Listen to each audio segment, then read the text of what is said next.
each other. Just ask the question. Very simple. We don't need to be shy around each other now. Shyness is another tool, I think, that they've put division in. So talking is a very good key. Leon.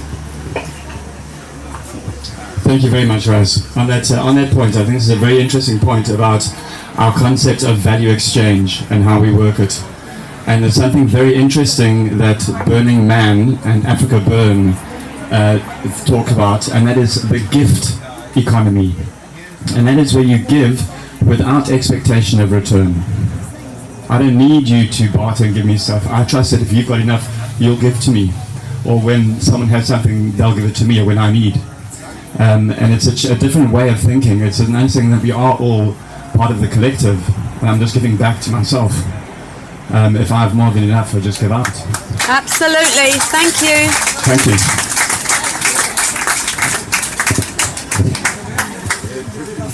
Law of abundance. Hi everyone. Yay! Hello! A heroine! I wanted to invite you guys, if you feel like it, to join our Friday street events. So we're not protesting on the streets, we are informing people, inspiring people and empowering people. And we've been doing this since June 2020. This year we've had a bit more breaks. It hasn't been running every week, but now we're getting back into it. And so if you feel like joining, it's 8 p.m. Near Sold Park on Paseo Maritimo in Fuengirola. However, if that's far away from you, I would encourage you to start something like this in your community. Okay? Because we need a decentralized approach. And I can tell you from having been doing this for over 2 years now, that the consciousness out there on the streets is shifting considerably. Like there's so many more people conscious of what's going on than we can even imagine. And a lot of them are jammed. So now we have people actually coming to talk to us and telling about their injuries or people they know in their circle who've been injured by these shots. And they want to know how they can clean themselves. Okay, so this is when they're seeking for the likes of us, you know, who are well versed in natural living.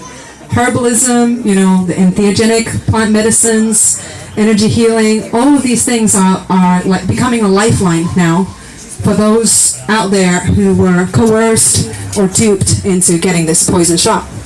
So I don't advocate for protesting because I think that just creates more conflict. I advocate for informing, becoming a bridge between their reality and this reality, which is a wonderful tribe. So how can they ever find us unless we put ourselves out there? So the activism hasn't ended.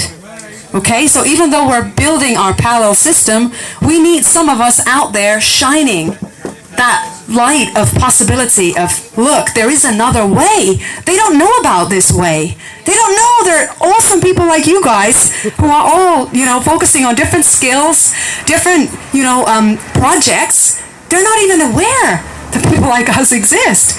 So we need to expose ourselves. It's time to stop being afraid.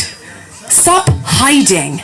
Now it's time when we need to put ourselves out there and show, look guys, there's another way. And this way is full of joy, full of meaning, full of connection, full of love, full of liberation. So we need to do that. So I'm inviting you guys to get active if that is in your aura. If you like communicating with people, do that. If not, there's plenty of other opportunities out there. Also, I wanted to share about an initiative I'm working on internationally called Save Our Food, which is in full alignment with everything that Ross has been talking about, the you know, gardening and everything. So basically, it's a collaboration of different organizations and people and groups who want to take stand for food sovereignty. So we stop this cycle of dependency where we just go to the supermarket to buy our food. Because when we have food sovereignty, we are truly sovereign. Then we don't need the system anymore. So part of this project, we have a live stream which Lula, who gave us a wonderful talk about the sociocracy, is actually going to be on this Sunday. So I invite you to tune in and watch it, to put her on a spot. She's going to be telling about this work as well, just to help people help inspire people to see that, look, this is the kind of projects that are going on here in Europe. And then another part of that is I'm going to start making little kind of reports from the ground to help, again, people visualize what it's like when you start walking the path of food sovereignty.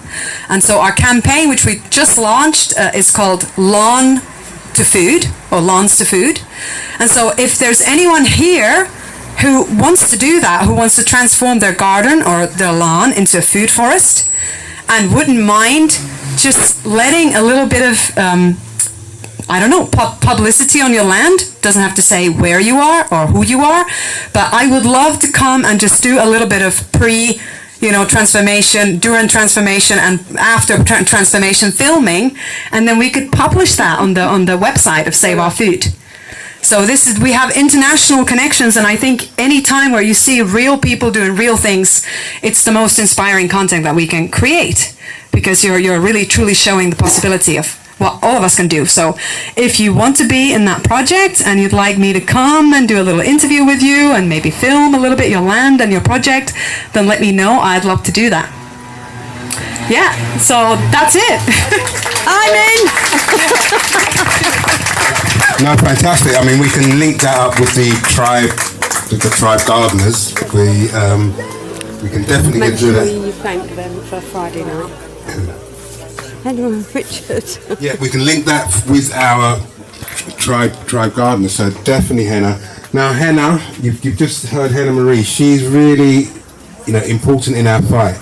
She's really putting so much effort into getting people to get what we all need to get, really. So as she said, the Friday night at Fengarola, they have a meeting recently. We've just restarted this, and I mean, we were going to go this Friday, but we did watch it on video, and there was an amazing crowd, and they were literally just talking to people, wasn't it? And people were just, and you could see the people were like really intrigued and wanted to know what's going on and everything, and wanted to know, and what we seem to be getting is a lot of people. And as we've said earlier, we do not judge. If you've been jabbed, not jabbed, that we ain't judging you. We don't care. So that's your individual choice. But the people who were questioning seemed to be people who had taken the vaccine and wanted to question what the next stage was for them, because they are now seeing that maybe it might not have been the right choice. Remember, a lot of it was placebo, so a lot of them may have been lucky enough to get the placebo, but they still, are worried, because they've realised now, and the information that's coming out now is the information that's coming out now. I'm not going to say for it or against it, but if you read the information, you can then make your own informed choice. And this is why, again, with all of our alternatives, we are so much on it, because I don't care about the jab or whatever they want to put together. What I do know is that anything man-made can be broken. Anything created by the creation has been created by the creator. So we've had, and I know some of you may have been privy to the argument or the discussion. We don't have arguments. The discussion in the group about the mRNA changing and the DNA being changed by the vaccination. It may well be so. It may well be so. We don't know, because time is the teller of that. But what I do know is that we as human beings have enough ability to be able to clear anything. We were made by creation. So whatever man wants to put within us, whatever has been man-made and man-made wants to put in within us, the creator created our systems to be able to deal with whatever it is. We may not be able to tap into it yet, and we may have had the natural remedies, let's put it that way, taken away from us, because the system is we know that they're not stupid. So anything that's been banned, you've got to question, especially if it's natural. Something natural has been banned, then why? What is it against the system? And this is what we've got. I'm not telling anyone now to start becoming drug addicts or anything like that. But look at it, seriously, don't question. Questioning is the order of the day now. We need to question everything. Anything we're told, by me, by anyone who speaks up here, by the system, by anyone, question. Do your research. This is where they've got us, because they, you know, I'm the only black man here. Go, no, hello. They will say, if you want to keep anything from a black person, put it in a book.